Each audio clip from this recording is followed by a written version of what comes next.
Bonjour à toutes et à tous et bienvenue pour ce nouveau podcast en classe de 5e en géographie thème 3, prévenir les risques, s'adapter au changement global, le chapitre 1, le changement global et ses principaux effets géographiques régionaux. N'oubliez pas que vous pouvez retrouver l'ensemble des podcasts sur toutes les plateformes de streaming disponibles et sur YouTube. Je vous propose de commencer. Donc, sous l'effet de l'action humaine, la Terre connaît des phénomènes qui ont des conséquences négatives, importantes sur l'environnement. D'une part la déforestation, mais aussi le tourisme, l'urbanisation, la croissance démographique, etc. Ces actions conduisent notamment au réchauffement du climat, dont les effets affectent inégalement les populations dans le monde. Pour lutter contre le changement global, les États ont pris conscience de la nécessité de s'organiser au niveau mondial et de sensibiliser leur population pour agir également localement. Ainsi, chaque année, la planète se réchauffe. Dans ce cours, on va se poser les questions suivantes. Qu'est-ce que le changement global et comment l'humanité peut-elle s'y adapter et l'atténuer ? Ce réchauffement climatique est dû à l'activité humaine. Les scientifiques estiment que si les habitudes de vie ne changent pas, en 2100, la planète se sera réchauffée d'environ 5,3 degrés Celsius. Ce changement climatique serait irréversible et aurait de graves conséquences. Il faut donc trouver des solutions pour réduire la production de gaz à effet de serre, à l'origine du réchauffement de la planète. Le réchauffement climatique est déjà réel aujourd'hui et provoque ou amplifie des catastrophes naturelles. Près de 3,2 milliards de personnes ont été touchées par des catastrophes naturelles entre 2000 et 2015. C'est 60% de ces catastrophes qui sont liées à des inondations, à des tempêtes et qui ont parfois un lien direct avec le réchauffement climatique. Donc pour comprendre le changement global, il faut déjà définir l'expression. Cette expression changement global désigne l'ensemble des éléments climatiques, économiques ou démographiques modifiés de façon irréversible par le réchauffement planétaire. Les causes de ce changement sont nombreuses. D'une part, la croissance urbaine avec l'augmentation de la population qui entraîne l'augmentation de la demande énergétique et de la production de gaz à effet de serre. D'autre part, l'urbanisation qui favorise la production et la concentration de la pollution. Et enfin, la déforestation qui a un impact important sur le climat car les arbres permettent entre autres de transformer le dioxyde de carbone, qui est un gaz à effet de serre, en oxygène. Si on détaille rapidement la répartition des principales activités responsables des émissions de CO2 sur la planète, on trouve la répartition suivante. Concernant les usages privés qui représentent 47% des émissions, on a 25% qui sont liés au déplacement des personnes, 7% à l'eau chaude et à l'électricité et 15% au chauffage des logements. Concernant la fabrication et transport des produits et services qui représentent 53% de la répartition des principales activités responsables des émissions de CO2 sur la planète, on en a exactement 25% qui sont liés à l'industrie et l'agriculture, 11% au chauffage, à l'électricité au travail et exactement 17% au transport des marchandises. Ainsi, l'augmentation de l'action de l'homme est la conséquence de la croissance démographique, de l'industrialisation et de l'urbanisation du monde. Selon les scientifiques, cette intensification de l'exploitation des ressources de la planète est responsable du réchauffement climatique constaté depuis la fin du 19e siècle. Les scientifiques attribuent le réchauffement climatique à l'augmentation dans l'atmosphère des gaz à effet de serre. Ainsi, comme le CO2 par exemple, quand il est en trop grand nombre dans l'atmosphère, ces gaz empêchent les rayons du soleil réfléchis sur le sol de repartir dans l'espace. En restant prisonniers dans l'atmosphère terrestre, ces rayons contribuent à augmenter la température de la surface de la Terre. Cela a des conséquences sur le changement global de la planète, puisqu'il produit des multiples effets à l'échelle mondiale comme l'augmentation du niveau des mers ou le développement de maladies infectieuses. Puisque d'après certains spécialistes, si l'action de l'homme se poursuit et s'intensifie, la température pourrait augmenter de plus de 5 degrés d'ici 2100. Et les conséquences sont déjà visibles, puisqu'aujourd'hui, avec l'augmentation du niveau de la mer, sous l'effet de la fonte des glaces de l'Arctique et de l'Antarctique, avec une hausse qui s'élèverait à 20 cm depuis la fin du 19e siècle. Donc le réchauffement climatique augmente les risques naturels, comme les tsunamis, les inondations, les ouragans, les sécheresses, et l'augmentation de ces risques naturels augmente la probabilité que des catastrophes naturelles se produisent.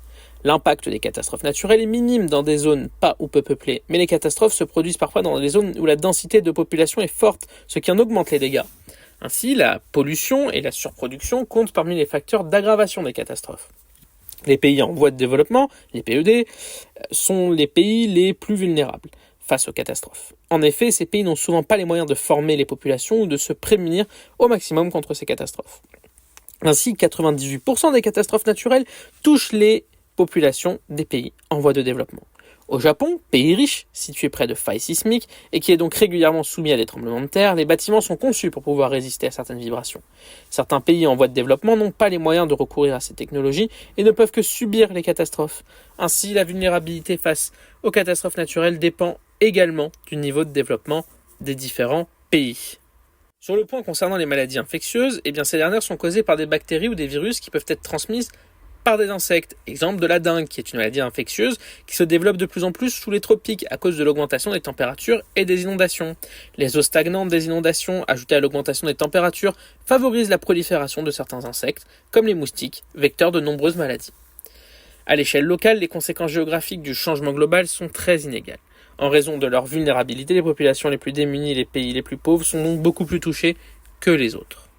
On peut donc se demander comment lutter contre le changement global et quelles sont les éventuelles solutions. Le changement global constitue un problème mondial. Aucune solution ne peut être trouvée sans des accords à l'échelle internationale, mais sans également leur application, puisque l'aide internationale est d'ailleurs indispensable à la survie de certaines populations démunies face aux conséquences du changement global.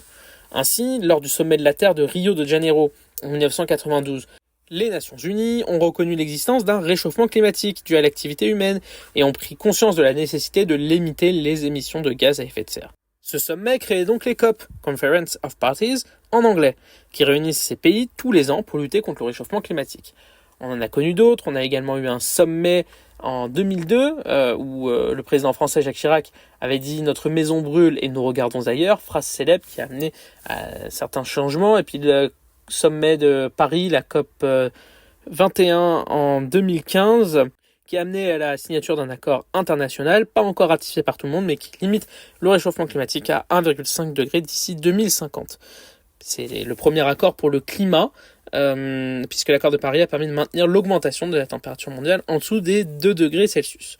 Les pays développés, donc largement responsables des émissions de CO2, financent de nombreux programmes d'aide aux pays souffrant des effets du changement global. Certains objectifs du développement durable, les fameux ODD de l'ONU, traitent directement de la question climatique. L'ODD numéro 13, elle prend l'urgence des mesures pour lutter contre les changements climatiques et leurs répercussions, ou encore l'ODD numéro 15 qui préserve et restaure les écosystèmes terrestres.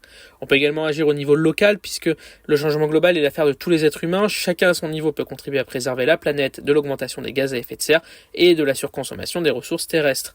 Le mode de vie des habitants des pays développés ou émergents est très consommateur en énergie et gaz à effet de serre, peut être changé ou, en tout cas, adaptés. Les Européens, les Américains, les Japonais et les Chinois sont notamment responsables à eux seuls des 3/4 des émissions de CO2 dans l'atmosphère.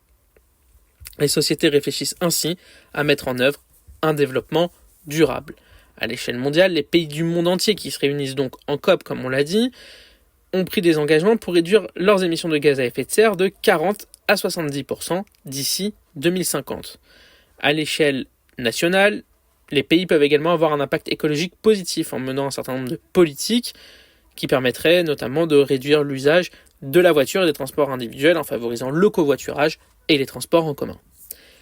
Ce chapitre s'inscrit donc complètement dans le développement durable, qui est un développement qui préserve l'environnement pour les populations futures, en améliorant les déplacements, en réduisant sa consommation énergétique, en consommant des produits locaux respectueux de l'environnement, en recyclant ses déchets, et tout ça en évitant une augmentation des coûts trop importante pour les populations, ce qui n'est pas toujours le cas.